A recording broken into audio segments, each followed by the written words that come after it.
What's up everybody, my name is Zach and welcome to Limited Bash Customs. After a much extended break, I can't think of a better way to re-kickstart this channel than with a new project. Let's go take a look.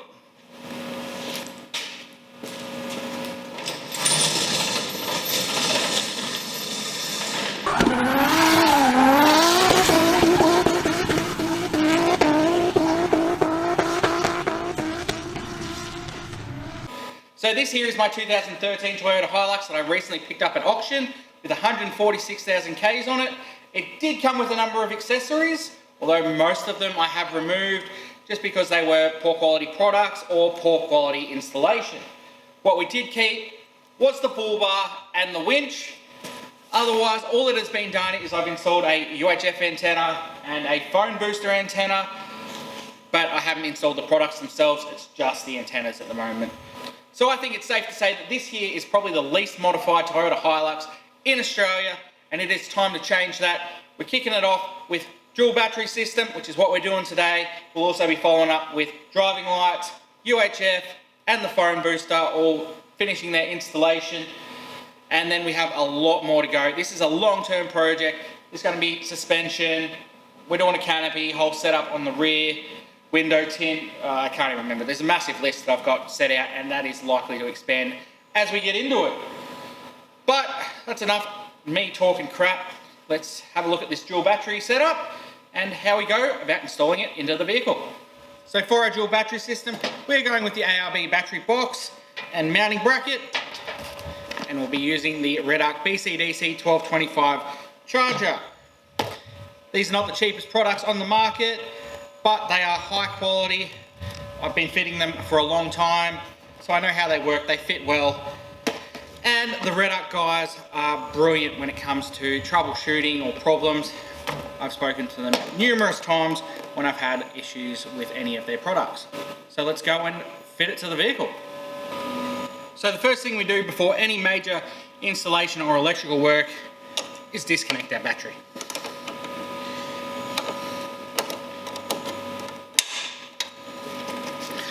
I also like to throw one of these little terminal covers on it, just as a bit of added protection. There's definitely no way your battery can get reconnected while working on your vehicle. So with the battery disconnected, we've got to make room for fitting our auxiliary battery box, which in the Hilux is going here. So assuming you have no other accessories added already, all we've got to do is remove this here control module and we'll be relocating it onto the side of our battery box.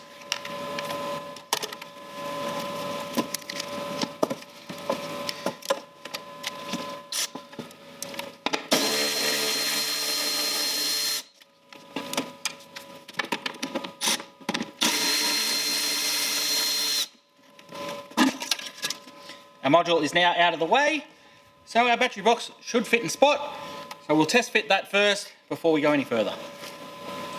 As you can see there, our battery box fits nicely, all the holes line up. So we're going to pull that back out so we can fit our control module, mount it in properly. Relocating our control module is pretty straightforward. It's a simple matter of undoing these screws and fitting it to the side of our box.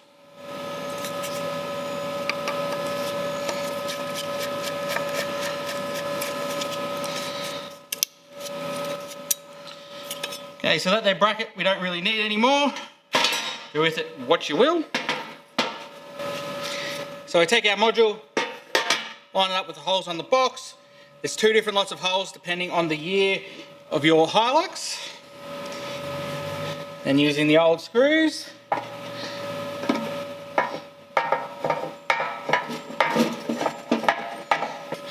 we can secure it into place. With our control module relocated, it's time to hook it back up and fit it into the car.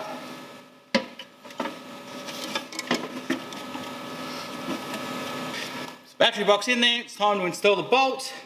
Now this can be a bit of a tricky spot because they have individual spring washers and washers. Trying to fit them down into the little holes can sometimes be a challenge.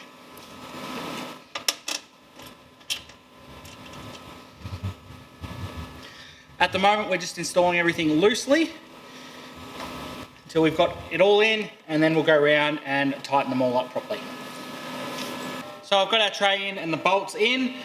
Haven't got them done up tight yet. And this part of the job would be made a lot easier if you had friends who could come along and give you a hand, as you've got to fit nuts and bolts, and some of them are underneath the guard, and then maybe if you had long lanky arms you'd be alright, but you've also then got to feed the bolt in from the other side, and for me I can only just reach, so it was a bit of a struggle, which is why I didn't record it, because I was pulling a lot of faces and looking like a dickhead, which you probably would have enjoyed, but I'm not doing that on the internet today. Battery operated tools also make this a lot easier.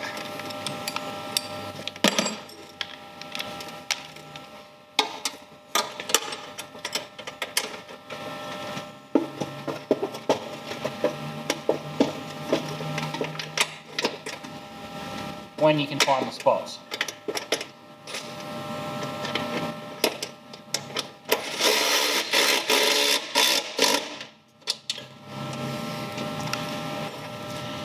And our battery box is in. With our battery box in, we will be getting a battery. We're going to steal out of the Patrol and fit it in a little bit. With that installed, it is time to open up, take a look at this Red Arc BCDC and mount it into the vehicle so we can start getting them wired up. Let's open her up to start with. Instructions, nice and simple.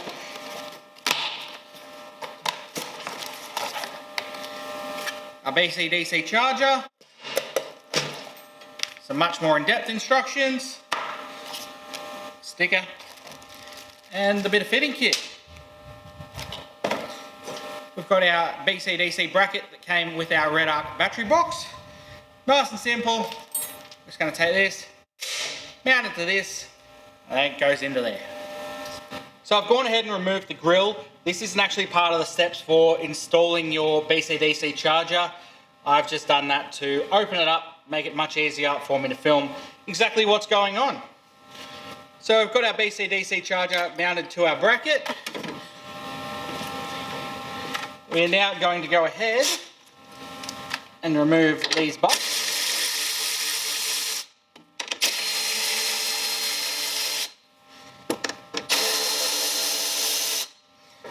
And those 3 locations and 3 bolts are where our charger mount's going to go. Just like that, and we'll reuse the bolts we just removed.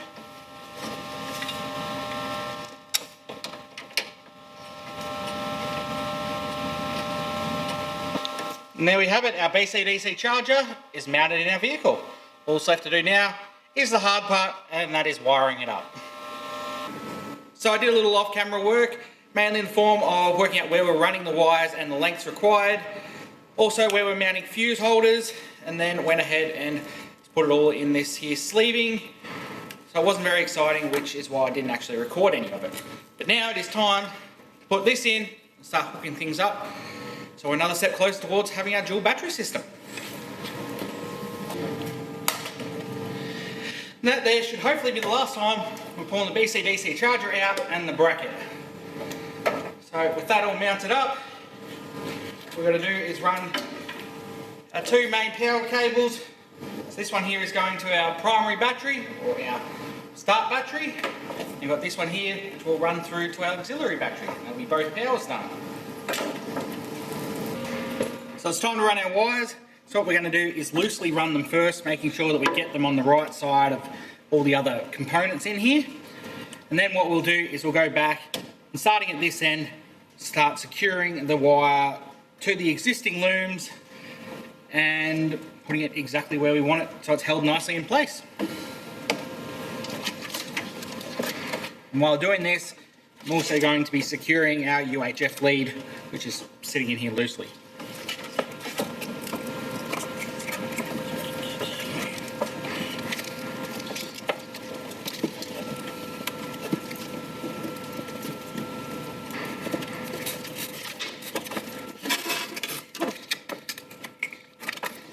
As you should all be able to tell, is I removed the battery. It opens up this here space and makes it a lot easier for running and securing the wires. Although not necessary, it's just one of those things that makes your job so much easier in the end, and probably saves you a bit of time really.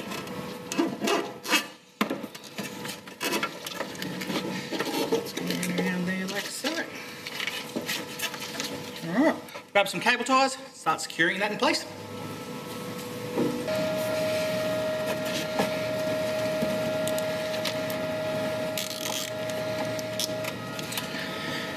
So the reason for us starting back at this end rather than our battery end is this is our anchor. We've already got that all hooked up. So in order to not end up with any excess, we're starting here, pulling it tight or following the looms. We want some places you don't necessarily want it tight that we can lead.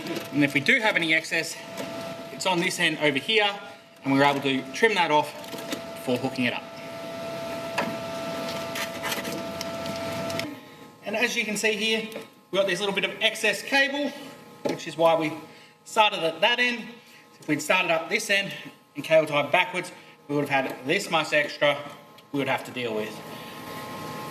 So what we'll do is we'll cut that off, put a terminal on it, so it fits in there nicely. The other thing we're going to do is cut off all our cable ties, so the excess tags on them.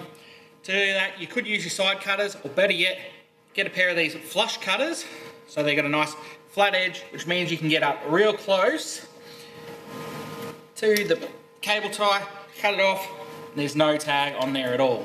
Or if somebody really pisses you off, you can still give a nice sharp edge to scratch them up. So that's basically our dual battery setup. Obviously there's a pretty important component missing in the form of our second battery. However, it's currently in another vehicle being used, so I'll be pulling that out sometime through the week and throwing it in. I'll include a shot of that at the end of the video just so you can see the final product. Then after that, we're just going to run a wire from this here fuse holder to the positive terminal and also an earth wire around to here. And that's our system done. For now, I'll bring it in and I'll give you a bit of a closer look at all the different components. So let's bring it in. We've got our BC-DC charger here in the mounting bracket. Our input fuse, it's all nice and wired up. Coming around, here is our primary battery, our input feed to the BC-DC charger. This here is our winch cable. Now there shouldn't be anything else coming off that there battery. Everything will be wired up off accessory battery. Our battery tray, our input fuse to the secondary battery or auxiliary battery. Once that goes in, I'll give you a closer look. So out of here to the positive terminal on our secondary battery, and there'll also be a negative wire to somewhere on the chassis. So that's basically job done. Got to throw the grill on. We're going to put a battery in it. You'll see that in a moment. Otherwise, that's pretty much how easy it is to install a dual battery system into your Hilux or any other car for that matter. Obviously, some of them do have some other bits of tricky stuff that you got to deal with, but it's all pretty straightforward still if you read the instructions. And otherwise, yeah, thank you for watching. I hope you enjoyed the video, and I will see you all in the next one. Bye.